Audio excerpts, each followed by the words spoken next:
اللہ واشہد انک رسول اللہ پڑھا، ایمان میں داخل ہو گیا، اللہ کے نبی کو کتنی خوشی ہوئی ہوگی۔ اللہ کے نبی گھر کے باہر آئے، ہاتھ اٹھا کر دعا کرنے لگے کہ اللہ تیرا شکر ہے کہ تو نے میرے ذریعے سے ایک لڑکے کو جہنم کی آگ سے بچا لیا۔ میرے دوستوں بزرگوں بھائیوں، یہ نبی والا درد، نبی والا غم، نبی والی بے چینیاں، نبی والی بے قراریاں ہم سب کے اندر ہو رہا ہے۔ آج میرے دوستوں ہم اپنے بچوں کے لیے رو رہے ہیں، اپنے بھائی کے لیے رو رہے ہیں، اپنے کاروبار اپنے تجارت کے لیے فکر مند ہیں۔ امت کے بارے میں کون سوچے گا؟ سوچیں، دیکھو یہ نبی کی فکریں صحابہ میں منتقل ہوئی۔ حضرت ابوبکر صدیق رضی اللہ تعالیٰ عنہ کتنے بڑے صحابی ہیں۔ آپ کی یہاں تک کہ ایک موقع پر اللہ کے نبی حضرت محمد رسول اللہ صلی اللہ علیہ وسلم سے کچھ فرمایا، فرمانے کے بعد فرمایا یا رسول اللہ صلی اللہ علیہ وسلم، کل قیامت کے دن اللہ تبارک و تعالیٰ مجھے اتنا موٹا بنائے کہ پوری جہنم میں میں اکیلا سما جاؤں اور آپ کی پوری امت جہنم سے بچ جائے۔ حضرت شیخ عثمان ہارونی رحمۃ اللہ علیہ، حضرت معین الدین چشتی رحمۃ اللہ علیہ کے استاد ہیں۔ یہاں تک کہ میرے دوستوں بزرگوں بھائیوں، ایک موقع پر حضرت عثمان ہارونی رحمۃ اللہ علیہ بہت بڑے بزرگ ولی تھے۔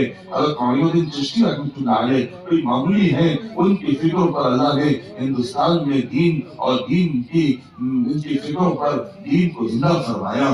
وہ ان کے مجلس پر رہا کرتے تھے، ان سے دین حاصل کیا کرتے تھے۔ ایک مرتبہ حضرت عثمان ہارون رحمۃ اللہ علیہ اپنے شاگردوں سے فرمایا کہ دیکھو کل فجر کی نماز جو میرے پیچھے پڑھے گا وہ جنت میں جائے گا، جو اس کی دعوت دے گا وہ جہنم میں جائے گا۔ بہت سارے بڑے شاگرد ہیں، سب چھڑ گئے، اپنے اپنے گھروں میں چلے گئے۔ حضرت معین الدین چشتی رحمۃ اللہ علیہ، خواجہ اجمیر رحمۃ اللہ علیہ اپنے گھر گئے، بستر پر لیٹے ہوئے ہیں۔ بے قراری بڑھ گئی، کبھی ادھر کبھی ادھر کروٹیں لے رہے ہیں، ادھر سے ادھر ادھر سے ادھر کروٹیں لے رہے ہیں۔ لیتے لیتے رات کے آخری حصے میں اٹھے، اٹھ کر جا کر پوری بستی کے گھر میں گشت کیا، دروازے کو کھٹکھٹایا اور لوگوں سے ملاقات کر کے کہا شیخ عثمان ہارونی رحمۃ اللہ علیہ کے پیچھے جو فجر کی نماز پڑھے گا وہ جنت میں جائے گا، شیخ کے پیچھے جو فجر کی نماز پڑھے گا وہ جنت میں جائے گا۔ پورے بستی میں آواز لگا کر کے سب کے سب لوگوں کو میرے دوست بزرگوں مسجد میں بھر دیا۔ حضرت شیخ عثمان ہارونی رحمۃ اللہ علیہ فجر کی نماز پڑھائی، نماز پڑھانے کے بعد سلام کیا، السلام علیکم ورحمۃ اللہ، السلام علیکم ورحمۃ اللہ۔ سلام پھیر کر دیکھتے کیا ہے، صفوں کے صفیں لگے ہوئے ہیں، مجمع چڑھ گیا اور سارے مریدین کو شاگردوں کو جمع کر کے شیخ عثمان ہارونی رحمۃ اللہ علیہ نے فرمایا کس نے دعوت دی تھی؟ حضرت معین الدین چشتی رحمۃ اللہ علیہ، خواجہ اجمیر رحمۃ اللہ علیہ آگے بڑھے، کہا کہ حضرت میں نے دعوت دی۔ ارے میں نے تو کہا تھا دعوت دینے والا جہنم میں جائے گا۔ حضرت معین الدین چشتی رحمۃ اللہ علیہ نے فرمایا کہ حضرت میں گھر گیا، بستر پر لیٹا، میں کروٹوں پر کروٹیں لیتا رہا۔ رات کے آخری حصے میں نے یہ فیصلہ کیا کہ پورے بستی والے جنت میں چلے جائیں، میں اکیلا جہنم میں چلے جاؤں۔ میرے دوستوں یہ نبی کا درد و غم صحابہ میں، تابعین میں، تابعین میں، اولیاء اللہ کے اندر تھا۔ حضرت عثمان ہارونی رحمۃ اللہ علیہ نے کیا فرمایا؟ ارے خواجہ یہ تو آزمانی کے لیے تھا، جا ہندوستان۔ میرے دوستوں بزرگوں ہندوستان تشریف لائے، کتنے لوگوں کو اللہ نے ہدایت دی۔ حضرت فاروق صاحب دارالعلوم درگاہ فرماتے ہندوستان کے اندر فرمایا یہ جو ہمارے بزرگ ہیں ان کی برکت سے دین ہے، ان کی محنت سے دین ہے، ان کی دعوت سے دین ہے۔ اسی لیے میرے دوستوں بزرگوں بھائیوں صحابہ کے اندر نبی کا درد و غم آیا۔ حضرت عمر رضی اللہ تعالیٰ عنہ کا زمانہ ہے، جب ایمان والوں کو کوئی تکلیف ہو جاتی، ایمان والوں پر پریشانی آ جاتی تو ایمان والوں کے بارے میں سوچتے سوچتے فکر کرتے کرتے بیمار ہو جاتے تھے کہ اللہ مسلمانوں کا کیا ہوگا، مسلمانوں کا کیا ہوگا، مسلمانوں کا کیا ہوگا۔ یہ درد و غم حضرت عمر رضی اللہ تعالیٰ عنہ کے اندر تھا۔ ان کے زمانے خلافت میں ایک جبلہ نام کا آدمی دین چھوڑ کر کے کئی ہزار کلومیٹر دور چلا گیا۔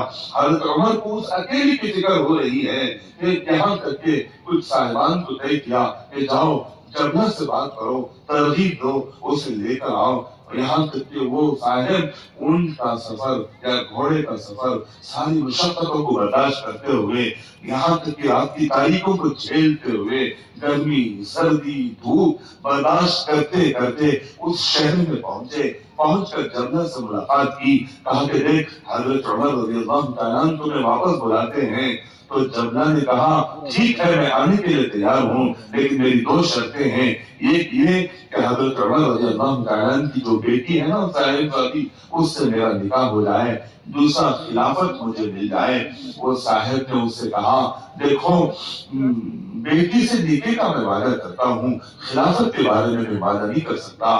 جبلہ نے کہا یہ دو شرطیں منظور ہیں تو میں آنے کو تیار، ورنہ میں آنے کو تیار نہیں. وہ صاحب ساری مشقتوں کو برداشت کرتے ہوئے واپس آئے. آ کر حضرت عمر رضی اللہ تعالیٰ عنہ کو سارا قصہ سنایا. تو حضرت عمر رضی اللہ تعالیٰ نے کیا فرمایا ارے میرے بھائی تو نے عمر کی بیٹی کے نکاح کے بارے میں وعدہ کیا، عمر کی خلافت کے بارے میں بھی تو اگر وعدہ کرتا تو عمر اس اکیلے کے لیے اپنی خلافت بھی دینے کے لیے تیار تھا.